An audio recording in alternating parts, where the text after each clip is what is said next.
Season 15 of The Biggest Loser kicks off tomorrow night, and this season it's time for a second chance on life. Health and fitness expert Bob Harper joins us to share more. Bob, what a pleasure to talk to you this morning. Well, thank you so much. I'm such a fan. You're such an inspiration. So this season, season 15, 15 inspiring contestants that you actually had the opportunity to choose. Tell us about the process for this season. The process was really, really difficult. I mean, I have to tell you, I did not like being a part of picking the contestants, because going into that interview, going into those interviews, you hear these contestants and they're pouring their hearts out. They want to be on our show so desperately, and like, we have to decide who can be on and who can't. It's like, I did not want to be a part of that. I wanted to bring all of them onto the ranch and just say, you know what, let's just work everyone out this time. I bet that must have been so hard, because everyone deserves this chance. So it definitely was difficult, I'm sure, to wind it down to 15. Tell us about this season and what we can expect that's different from past seasons.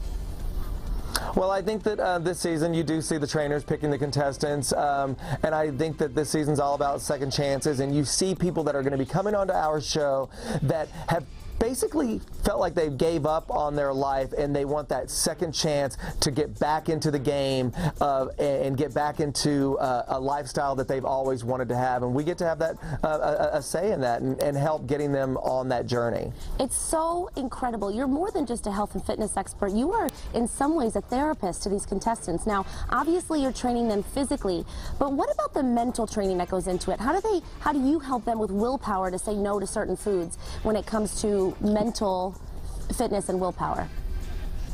Yeah, I really tell people this all the time, that it is about not only the physical, but so much of the mental. You've got to find out what your relationship is with food.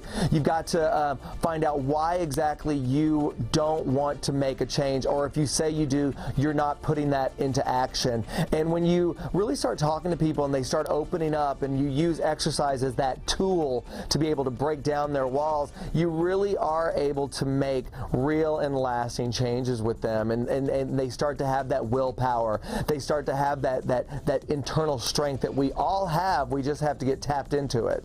Now, Bob, the connections that you make with these contestants, they're so real and so honest, and I can really see your passion for helping people. Do you keep in touch with these contestants that you get so close to and change lives? I mean, it just seems that you'd want to stay in touch and find out more about how their progress is going.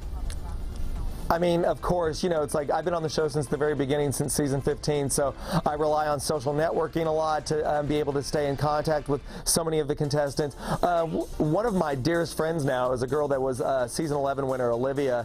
I was just in New York. We work out together. We still see each other. You know, we stay in constant communication. So, you know, you make these bonds, you make these connections, and, you know, you hold on to them the best way that you can. Now, you're working so closely with Jillian, Michaels, and Dovette Kinsey. Tell me about what that's like. I mean, obviously you're friends, but sometimes you guys get a little heated, and I can see it. But obviously, it's just part of the whole experience. Yeah, I mean, I have to tell you, we definitely have our run-ins, but you know, at the end of the day, I always say with Jillian, she and I are like the road runner and the coyote. It's like, you know, we're just like at each other, we're going, we're racing, and at the end of the day, we kind of like punch the clock, and we're just like hug each other and say, all right, babe, see you tomorrow. So it's like, you know, that's just kind of how it is. I've worked with her since the very beginning. I absolutely love her and respect her. Well, that chemistry is just so obvious. You can see how much you love each other. But of course, it's a competition, and it's all for something great in the end. So that's fantastic. Tell us about the save this year. This is a new thing that you each have the opportunity to save one of the contestants on your team. Yeah, all three trainers, we have a save this season. So if you find yourself in the weigh-in room, you've lost the weigh-in, you have one opportunity to save one person from going home, and they get that second chance. So it's another level of second chances on our show this season. That's fantastic. And just real quick, Rubens Story from American Idol, he's one of the contestants, and his story is really compelling. I can see just from the promos that I've seen on air. Yeah, I mean, I love the fact that we got Ruben on our show this season. I mean, here's a man that's been hugely successful with his singing career, but obviously has been struggling with his weight for such a long time, and he decided to come onto our show and really open up and be vulnerable, and it's like, that's what you need when you want to really transform your life.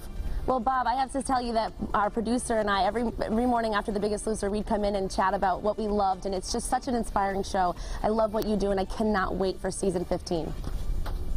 Thank you so much. Such a pleasure talking to you. Thank you. And The Biggest Loser premieres tomorrow night at 8 p.m. right here on 22 News.